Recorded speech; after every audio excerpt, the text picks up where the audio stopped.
Halo Semiwania, selamat datang di Iferin Channel. Kisah 8 dewa menyeberangi lautan pasti sudah tidak asing lagi bagi kalian. Tapi, tahukah kalian kemana tujuan mereka selanjutnya setelah menyeberangi lautan? Tujuan mereka adalah Gunung Kunlun yang megah, tempat tinggal para dewa. Perjalanan mereka ke sana dipenuhi rintangan dan cobaan yang tak terduga.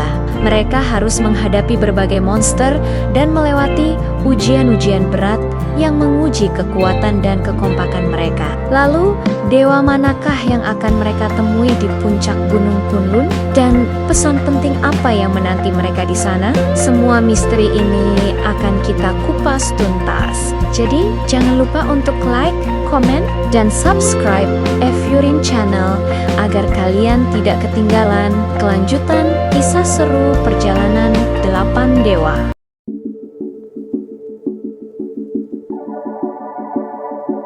Halo semuanya, selamat datang kembali di Iferin Channel. Hari ini kita akan menyelami sebuah kisah kolosal dari mitologi Tiongkok yang belum pernah kalian dengar sebelumnya. Bayangkan, 8 dewa terkuat bersatu dalam sebuah perjalanan epik. Ya, kita sedang membicarakan 8 dewa atau yang dikenal sebagai Pasien. Masing-masing dari mereka memiliki kekuatan unik dan cerita latar yang luar biasa. Ada El Dongbin dengan pedang ajaibnya, He Xianggu dengan bunga teratainya, hingga Ti Kuai-li dengan labu saktinya.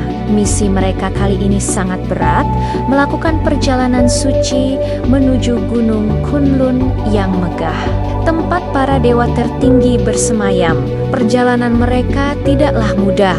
Mereka harus melintasi lautan luas, mendaki gunung terjal, dan melewati hutan-hutan angker yang dipenuhi roh jahat. Setiap rintangan menguji kekuatan, kebijaksanaan, dan yang terpenting, persatuan mereka. Ada kalanya mereka hampir menyerah. Namun semangat persaudaraan selalu membangkitkan kembali kekuatan mereka. Di tengah perjalanan, mereka melihat cahaya keemasan melesat di langit. Ternyata, itu adalah Sun Gokong, sang kera sakti, dengan tongkat Rui Jingubang di tangannya. Sang Gokong yang sedang bosan di surga mendengar tentang perjalanan 8 dewa dan memutuskan untuk bergabung demi sedikit petualangan. Kehadirannya tentu saja menambah keceriaan dan kekuatan yang luar biasa bagi rombongan. Setibanya di kaki Gunung Kunlun, suasana terasa aneh. Udara yang seharusnya sejuk dan damai kini terasa berat dan penuh aura kegelapan. Tiba-tiba, dari balik kabut muncul sesosok dewa muda dengan tombak api dan roda angin di kakinya. Dia adalah Naiza, sang dewa pelindung. Naiza memperingatkan mereka bahwa puncak Kunlun telah dikuasai oleh iblis, monster purba yang terbangun dari tidurnya. Iblis ini begitu kuat, bahkan para dewa penjaga gunung pun tak mampu menandinginya.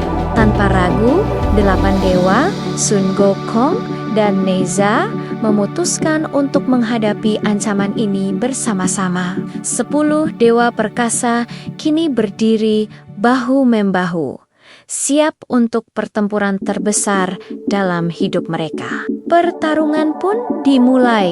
Langit Gunung Kunlun bergemuruh. Iblis monster itu meraung, mengeluarkan serangan sihir gelap yang mampu meretakan tanah. Tapi ia tidak tahu siapa yang dihadapinya. Sun Gokong dengan lincah mengalihkan perhatian monster, sementara Naiza menyerang dari udara dengan kecepatan kilat. 8 dewa tidak tinggal diam. El Dongbin menebaskan pedangnya, menciptakan energi spiritual yang dahsyat. He Xianggu menggunakan bunga teratainya untuk menciptakan perisai pelindung. Cao Guoju menggunakan kastanyet gioknya untuk membingungkan sang iblis. Dan dewa-dewa lainnya melancarkan serangan kombinasi yang mematikan. Setiap dewa menggunakan kekuatan unik mereka secara serempak, menciptakan simfoni serangan yang mengguncang seluruh gunung. Akhirnya, setelah pertempuran yang panjang dan melelahkan, mereka melihat celah. Dengan satu komando, Sun Gokong menggunakan tongkatnya untuk menahan monster itu. Neza mengikatnya dengan selendang saktinya. Dan 8 dewa menggabungkan seluruh kekuatan spiritual mereka menjadi satu serangan pamungkas. Sebuah ledakan cahaya suci menghantam iblis itu, melenyapkannya menjadi debu, dan mengembalikan kedamaian di Gunung Kunlun. Kemenangan ini membuktikan bahwa bahkan dewa terkuat sekalipun akan menjadi lebih hebat ketika mereka bersatu.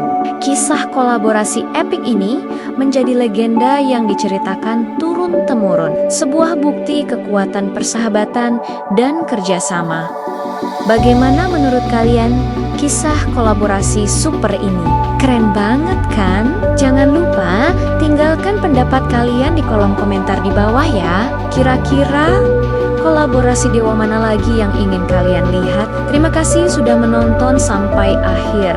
Jika kalian suka dengan video ini, jangan lupa untuk like, komen, dan yang paling penting, subscribe Efurin Channel agar tidak ketinggalan cerita-cerita epik lainnya. Sampai jumpa di video selanjutnya.